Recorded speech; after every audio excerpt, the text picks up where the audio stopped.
Chaos and grief erupted in Seaview Gardens, St. Andrew, Thursday morning, as police converged on the scene of a chilling double murder along Pacific Boulevard. The tragic incident unfolded around 10:35 a.m., claiming the lives of a couple who operated a business in the area. The community, now cloaked in fear, watched in disbelief as law enforcement cordoned off the scene, grappling with the brutality of the attack. Authorities have yet to release the identities of the victims, leaving a shroud of mystery over the grim events that have rocked the neighborhood. The St. Andrew South Criminal Investigation Branch has launched a probe into the murders, adding 2 more lives to the grim tally of 107 homicides recorded in the division as of November 23. As investigators work tirelessly to uncover the truth, the streets of Seaview Gardens remain tense, with residents shaken by the cold reality of escalating violence in their midst. Shockwaves rippled through the High House district near Old Harbor on Thursday morning as police uncovered the lifeless body of businessman Douglas Henlon, his hands and feet bound in what appeared to be a chilling act of violence. Henlon, a resident of Bushy Park, was found shortly before 11 a.m. after law enforcement officers were called to the scene.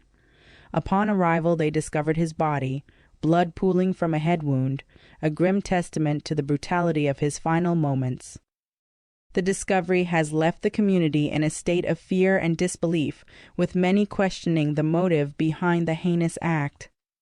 The Old Harbor Criminal Investigation Branch has taken the lead in the investigation, combing through evidence to piece together the circumstances of Henlon's death. As detectives work to unravel the mystery, the brutal killing serves as another harrowing reminder of the escalating violence gripping communities across the island. A chilling discovery has left the Catherine North community on edge as police work to unravel the identity of a man whose lifeless body was found riddled with gunshot wounds in the remote bushes of Crawl District, Riversdale, Wednesday afternoon. The grim scene unfolded around 2:30 p.m. when authorities were alerted to the area. Upon arrival, officers were met with the haunting sight of a man's body sprawled in the undergrowth, the silence of the wilderness broken only by the weight of the moment. The victim was rushed to the Linstead Public Hospital, where he was pronounced dead, but his identity remains a mystery, adding another layer of unease to the already tragic event. The Linstead Criminal Investigation Branch has taken charge of the probe, combing through the evidence and working tirelessly to piece together the circumstances behind this brutal act. As the investigation unfolds, the community is gripped by fear and speculation, questioning who the man was and what led to his violent demise in the secluded district. A dramatic escape has sent shockwaves through St. Mary as police launch an intense manhunt for 31-year-old O'Shane Scott, alias Chin Chin, who broke free from custody at the St. Mary Parish Court on Friday morning. Scott, of Manchester Lane, Cox Street, Port Maria, was due to appear before the Port Maria Circuit Court on multiple charges, including attempted rape, larceny, assault at common law, and unlawful wounding. The escape unfolded at 9:05 a.m. while Scott was being escorted from the restroom back to the holding area. In a brazen act, he reportedly assaulted the police corporal guarding him and dashed through the court's main gate onto Warner Street. Despite an immediate pursuit by officers, Scott managed to evade capture and remains at large. The injured corporal was taken to Port Maria Hospital, where he was treated for injuries sustained during the altercation. Scott, who has been in custody since February 21, 2024, is described as dangerous. He is known to have a small tattoo on the right side of his neck, a distinctive mark that police hope will aid in his capture. The Jamaica Constabulary Force, JCF, is appealing to the public for assistance in locating Scott. Anyone with information on Scott's whereabouts is urged to contact police emergency at 119, the NIB tip line at 811, Crime stop at 311 or the nearest police station.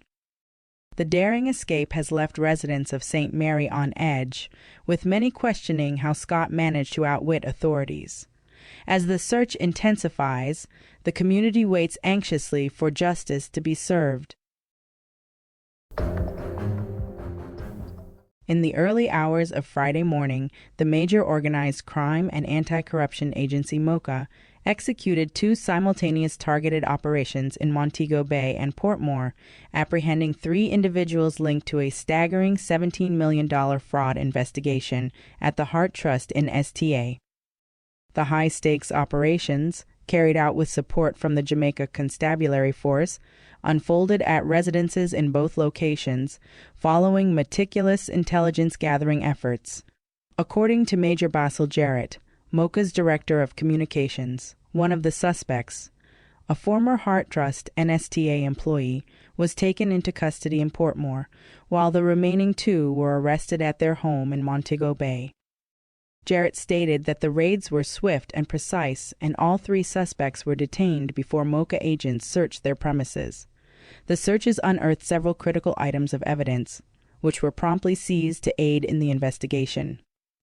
The arrests mark a significant breakthrough in the case, which has cast a shadow over the Human Employment and Resource Training Trust, a national institution vital to workforce development in Jamaica. MOCA, known for its relentless pursuit of white-collar crime, urged the public to remain vigilant and report any suspicious financial activities to its tip line at 888. MOCA tipped.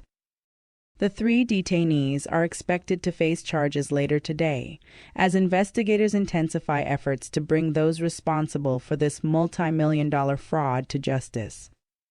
This latest development is a stark reminder of MOCA's commitment to cracking down on corruption and safeguarding Jamaica's public resources. As a child of music who rose to stardom in the golden era of the 1990s, Beenie Man knows the weight of delivering unforgettable performances.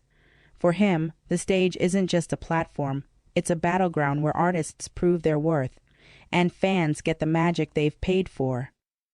Fresh off sold-out shows in London and Dubai, where he shared the stage with his musical brothers Bounty Killer and Baby Sham, the king of dancehall reflected on their enduring appeal.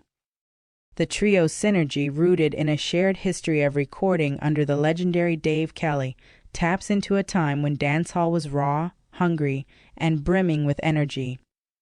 Performing for international audiences who do not speak English has only cemented Beenie's belief in dancehall's global power. Beenie Man emphasized that live performances are the ultimate test for any artiste, and every show is a commitment. The ongoing success of the Beenie, Bounty, and Sham trio serves as a testament to dancehall's timeless allure.